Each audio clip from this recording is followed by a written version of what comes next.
Professor, great to have you on, especially on a day like today, especially after the moves we've seen in some of these names.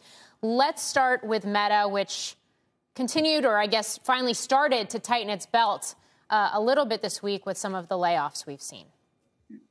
I mean, I think the layoffs are a very small part of the story. If you look at the last earnings report, and in fact, if you look at what's happened to Meta over the last year and a half, I mean, from their $1 trillion market cap in July of 2021, the biggest change has been the dive they made into the metaverse. I mean, they've invested $10 billion in the metaverse and plan to invest another $90 billion.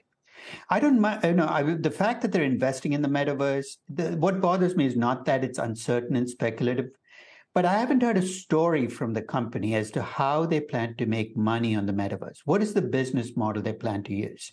And I think that's the lacking that I find surprising. If you're going to spend $100 billion, you have the obligation to at least lay the groundwork for here's what we plan to do in the metaverse, here's what we want to make.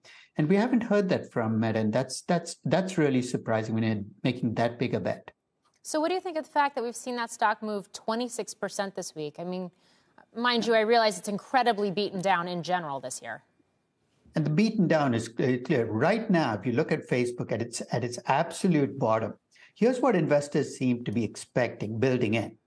They're building in the expectation that Facebook's going to spend the $100 billion. How can you stop the company? You have absolutely no corporate governance, no control over the company. And they were actually building in the expectation that they will get nothing back.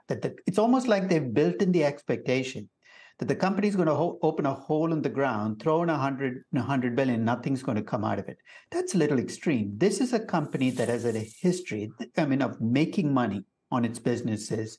I don't think it changes overnight to a company that just throws money down a hole, but that's what investors were pricing in. What I think you're getting is an adjustment back to some kind of reality saying, hey, we might not make that much money on the metaverse, but we're going to make some money. And let's see how that adjusts. I think if Facebook can craft a story that people can buy into, they can see a much bigger jump in the stock price because people will give them the benefit of the doubt.